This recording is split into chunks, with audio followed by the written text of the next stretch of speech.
ได้มาพบกับญาติโยมตันสาธุชนผู้ฟังทั้งหลายนับได้ว่าก็เป็นครั้งที่สองที่ได้มีโอกาสมาพบกับญาติโยมซึ่งสำหรับวันนี้ก็เช่นเดียวกันอาตมาภาพก่อนที่จะเทศนาธรรมพื้นเมืองเบื้องต้นนั้นหลายวันที่ผ่านมาตันสาธุชนญาติโยมผู้ฟังทั้งหลายตลอดจนถึงญาติโยมที่อยู่ทั่วทุกสารทิศก็จะหันข่าวบ้านข่าวเมืองบ้านเฮาอยู่โดยตลอดว่าบ้านเฮาโดยเฉพาะจังหวัดเจียงไฮ้ตลอดจนถึงจังหวัดเจียงใหม่ในส่วนของอำเภอแม่อายอำเภอฝางก็ถือได้ว่าน้ำท่วมประสบอุทกภัยเกิดขึ้นในบ้านในเมืองอาตมาภาพในนามพระสงฆ์ที่ถือว่าได้ทำงานร่วมกับคณะสงฆ์จังหวัดเชียงใหม่ต้องขอถวายกำลังใจครูบาอาจารย์พระเนนเถรน้อย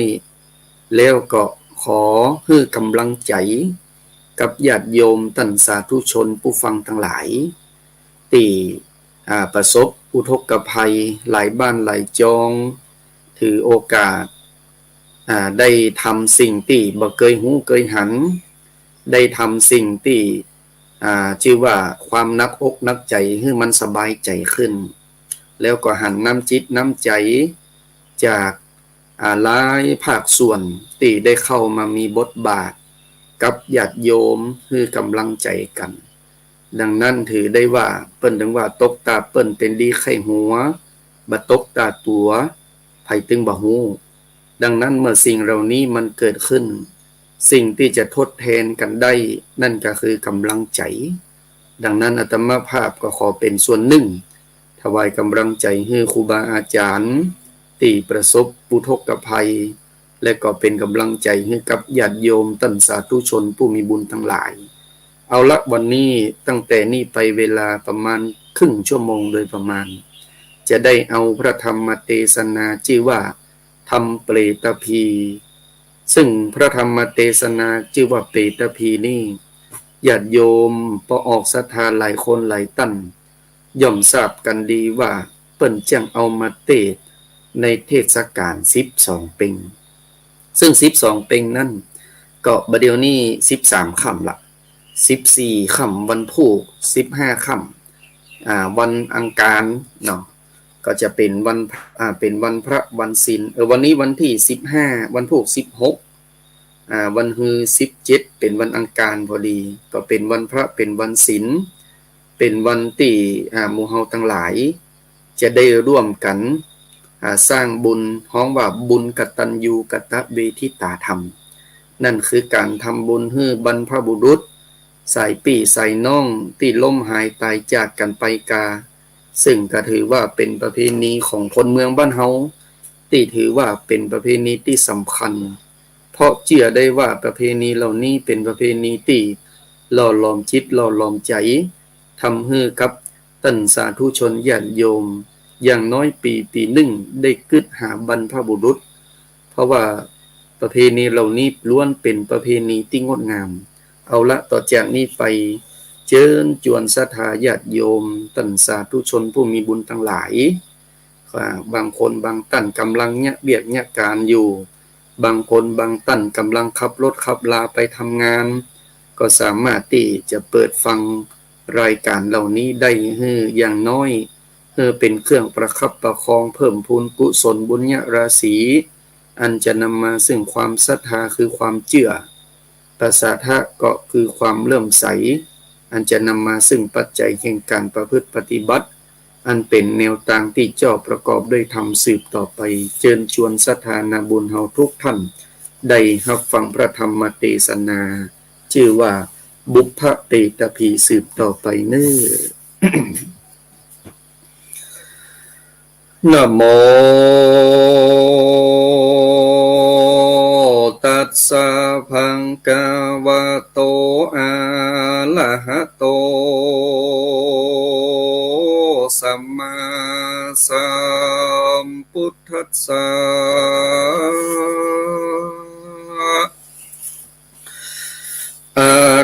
พังกวาลันจังกาเหวิหาลันโตเบลุวันเนนิสัญญาอิมังธรรมติสนัง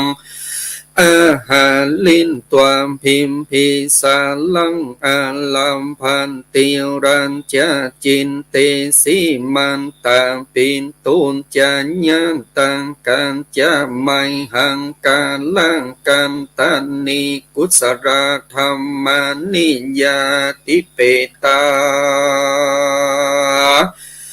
ลัมพันตินติสันธรรมโวโดลสัมโปริสาตังไลตั้งยิงใจหนุ่มเทาอันปากันมาจุมนุมสันนิบาจุงตั้งภาษาหูดาฟังธรรมเทศนาฮือปากันสนำจำไว้ในมโนตะวันวิธีจินแล้วนำไปปิ้นจลนาฮือทวนทีอันจะเป็นมังกาวิธีหนไตปันติบันเข้าไกนิรามปันแก่ตนและผู้อื่นอย่ามัวเมาสนุ่งจมจื้นหกตื่นเต้นพามาลาสาฮือมีกาตัญญูตามันเกินถึงยังปิตามันดาญาติกาคงบาอาจารย์ฟงอันอานินจากการตายจากอันตาภาพจากเมืองโคนได้นำเอาตนตัวไปโสปละโลกไปนาบอนยาจาเลนาอาติเตกาเลในกาลเมื่อพระญาปิมพิสันโยสานทินสำลานใสญาตินอนในหอภาษาพังกา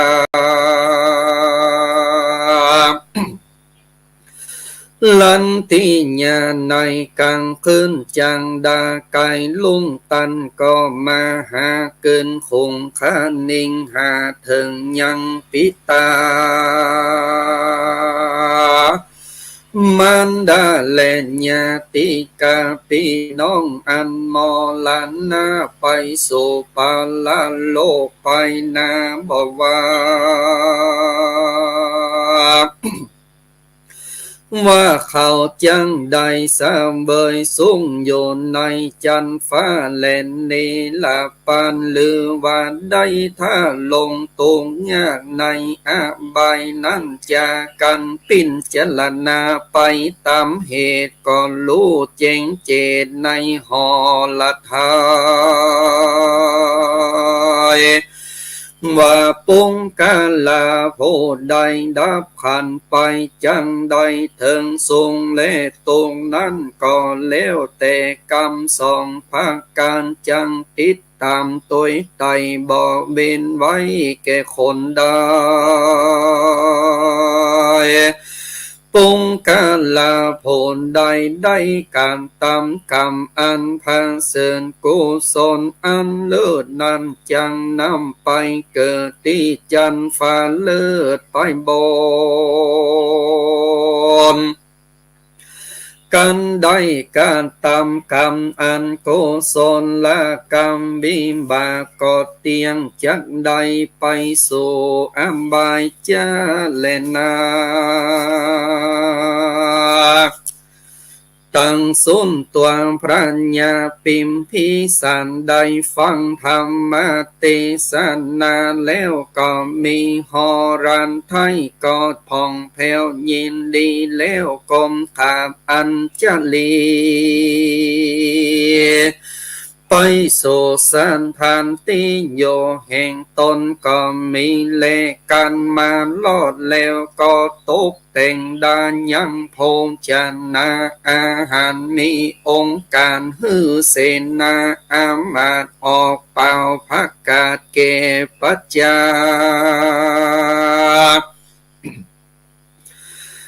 นาลาใดมีสันทาหือตกแต่งดาปัจจัยตั้งสี่การเทิงวันลุงเจ้าพร้อมด้วยปริวันมวลโมเข้าไปสู่พระสัพพัญญูเจ้า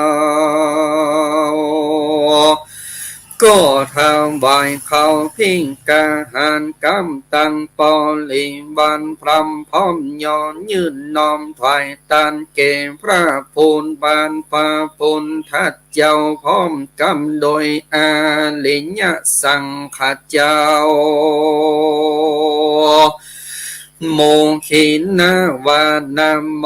ตันสาธาลามเถิงไปแล้วยอดถวายโดยบทว่าอิมานีมันยังพัดเตพันตานิสัมปริวาลานิพิงโคสังคันสาโอโน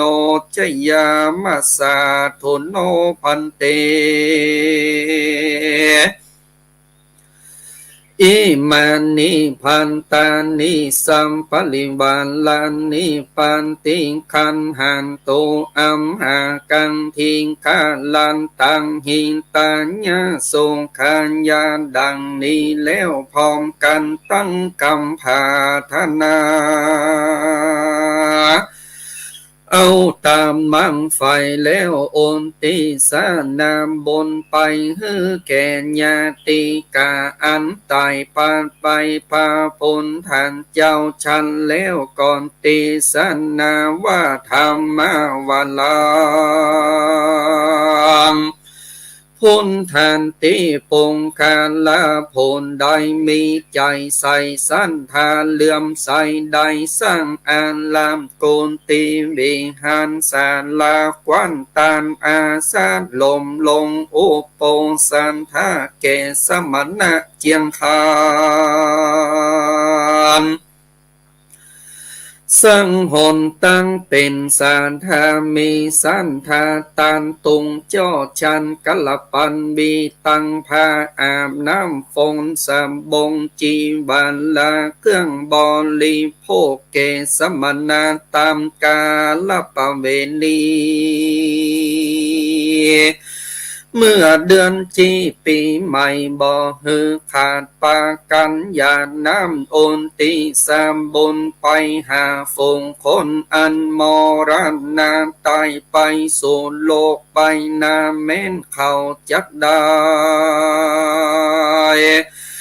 ไปตรงถอยจะโยนในอาบายใดเป็นเพศอาโซลากายสันตริจานเขาก็จังได้ลำส่วนบุญตันอันได้การตำไว้ทาเขาก็จักไว้นาไปเกิดสูงการติสวรรค์สาเวยวิมานคำพาเสนในจันฟ้าเลื่อนตูสีตาส่วนตัวตนตั้นผู้ใดฮือตานกันมังปัญจขันธ์ห้าก็จังไว้นาเมื่อเกินบนจันฟ้าเลื่อนตาวาติงสาพระญาอินกินสาวันจันฟ้ามีนางตีบกัญญาเป็นปริวาเล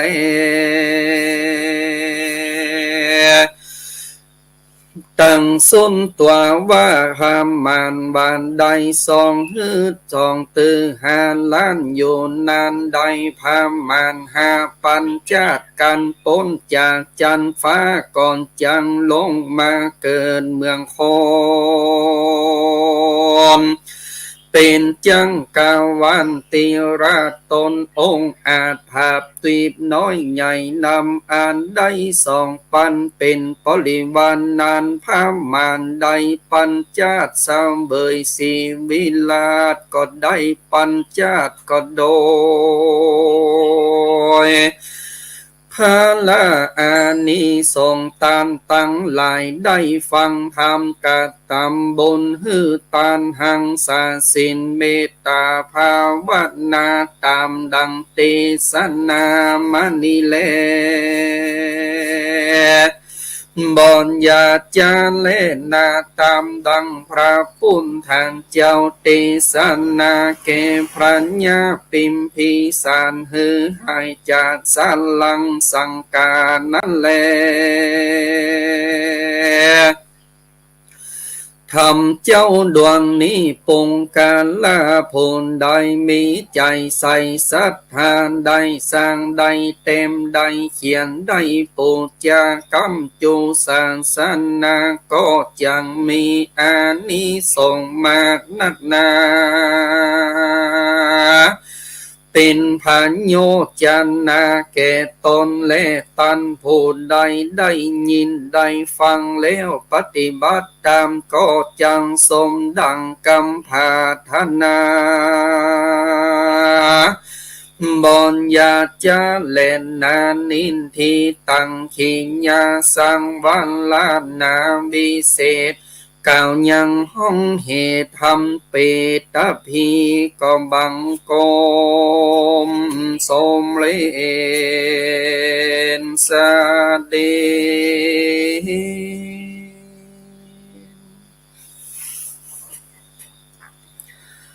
พระธรรมเทศนาที่ได้แสดงจบลงไปนั่นเป็นพระธรรมเทศนาพื้นเมืองชื่อว่าธรรมเปตพีญาติโยมซึ่งพระธรรมเทศนาพวกนี้นั่นก็ได้กล่าวปางเมื่อพญาพิมพิสารซึ่งตอนนั้นกำลังบรรทมอยู่วันนั้นก็รับไปนอนรับไปแล้วก็วันนั้นก็ฝันหันหน้าปี่หน้าน้องฝันหันถึงคนที่ล้มหายตายจากมรณกรรมลงไปก็เลยกึดว่ามันเกิดอย่างขึ้นก็เลยเจ้ามาก็เลยไปถามพระพุทธเจ้าเมื่อถามพระพุทธเจ้าเสร็จพระพุทธเจ้าก็แนะนำให้ทำบุญหลังจากนั้นเมื่อกลับจากพบพระพุทธเจ้าเสร็จเรียบร้อยก็มาอู้กับข้าราชบริพารว่าบัดเดี๋ยวเนี้ย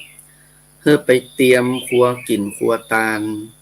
เพื่อจะได้ไปน้อมถวายเพื่อแก่พระเจ้าพระสงฆ์เป็นต้นว่า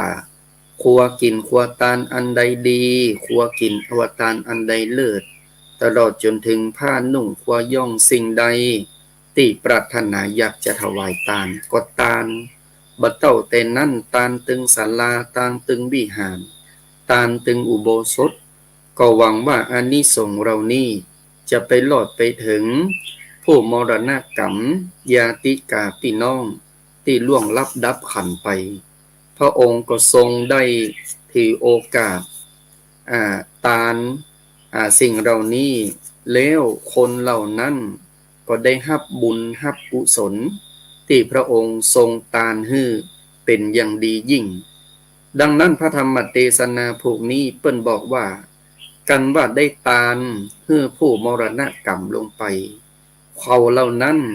แม้นว่าได้รับส่วนบุญส่วนกุศลก็จะเสวยทิพย์ผลบุญเหล่านั้นไปสู่สัมปรายภพที่ดีกันว่า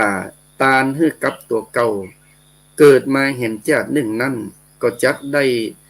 ไปอยู่เป็นเทวบุตรเทวดาอย่างนี้เป็นต้นดังนั้นพระธรรมเทศนาพวกนี้ญาติโยมท่านสาธุชนผู้ฟังทั้งหลายที่เวลาเทศกาลอื่นเนี่ยถามว่าเปิ้นเอาเตศก่อเปิ้นก็เอาเตศเหมือนกันโยมแต่ว่าส่วนมากเนี่ยทำพวกนี้เปิ้นจะเอาเตศในช่วงเดือน12เป็งเพราะว่าคำว่าเดือน12เป็งนั้นคนบ้านเฮานะมีความเข้าใจและมีความรู้กันดีอยู่โดยตลอดว่าประเพณี12เป็งเนี่ยเมื่อมาถึงแห่ง2วันที่จะถึงนี่นั่นก็เพราะว่าเป็นประเพณีที่หมายถึงว่าเป็นการทำบุญในวันเพ็ญเดือน12คนเมืองล้านนาเฮานั่นก็จะนับว่าประเพณีนี้เป็นประเพณีที่สำคัญเพราะอย่างน้อยปีหนึ่ง ได้ทำบุญอุทิศส่วนบุญกุศลไปหลอดไปถึงยังผู้มรณกรรมและแห่งส่วนหนึ่งก็มีความเชื่อว่าการได้ทำบุญในวันนี้เป็นวันที่พญายมพิบาลเนี่ยได้เปิดมรณหกตลอดจนถึงเปิดให้จิตตะดวงวิญญาณที่เล่ร่อนอยู่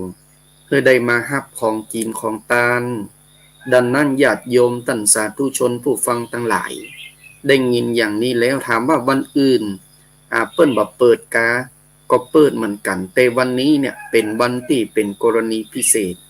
ดังนั้นญาติโยมได้ยินพระธรรมเทศนาพวกนี้ว่าโหมีอานิสงส์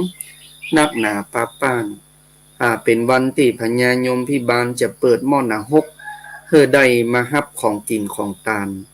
ดังนั้นญาติโยมได้ยินอย่างนี้ว่าโอ้คิดว่าวัน12เป็งที่จะถึงนี้เพิ่นฮื้อกินฮื้อตาลบางคนก็ได้ทำบุญตาลขันเข้าบางคนบางวัดบางวาก็จัดงานสลากกพัดอย่างเช่นวัดพระธาตุเจ้าหริพุนชัยได้ตาลสลากย้อมหลายวัดหลายวาถือโอกาสได้ตาลเข้าสลากกพัดซึ่งเหล่านี้นั้นล้วนเป็นประเพณีนิยมของคนเมืองบ้านเฮาว่าถ้าเมื่อมาถึง12เป็งก็จะได้กินได้ตาลเมื่อถึง12เป็งก็จะได้ทำบุญไปหาบรรพบุรุษที่เฮาฮักที่เฮาเคารพดังนั้นเจ้าพุทธคนเมืองล้านนาเฮานี่ถือว่า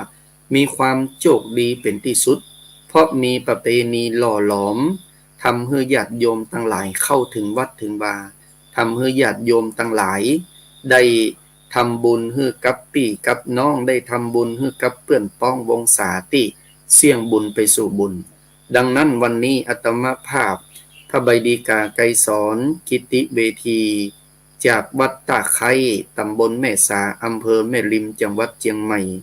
ต้องขอกราบขอบพระคุณในร่มธรรมของครูบาอาจารย์พระเถรานุเถระพระสงฆ์องค์ข้าเจ้าตลอดจนถึงกราบในร่มธรรมของท่านอาจารย์พระครูโสพลปริยัติที่เมตตาเวลาให้กับอาตมาภาพได้มาพบมาปะกับประออกศรัทธาสาธุชนญาติโยมทั้งหลายดังนั้นวันนี้เวลาเคลื่อนค่อยมาจนถึงสุดท้ายแล้วสิ่งใดวันนี้ต้องยอมรับว่าสุ่มเสียงบ่พอค่อยดีเท่าใดเพราะว่าช่วงนี้ค่อยโหมงานนักไปหน่อยต้องเสียงแหบเสียงเฮงก็ต้องขอสุมาภัยกับญาติโยมคนใดเข้ามาแล้วจะไปลืมเนอะโยมเนอะกดไลค์กดแชร์ด้วยกันกดซับสไครบ์เปิ้นว่าอย่างนั้นนี่หรอกบางคนเท่าว่าซับจักไครกะบัดใจนะโยมเนอะเปิ้นว่าซับสไครบ์แชร์ไปพ่องกดไลค์ไปพ่องเอาบุญไปกันโยมทั้งหลายจะได้เป็นอานิสงส์ร่วมกันสำหรับวันนี้ขอบุญรักษาขอเทวดาคุ้มครองขอความร่มเย็นเป็นสุขมั่งมนตุ่นเต้าจุงบังเกิดมีแก่สาธุชนญาติโยมท่านผู้ฟังทั้งหลายขอบุญรักษาความสุขความเจริญบังเกิดมีแก่ญาติโยมลาญาติโยมไปด้วยวันนี้เน้อบุญรักษาเทวดาคุ้ม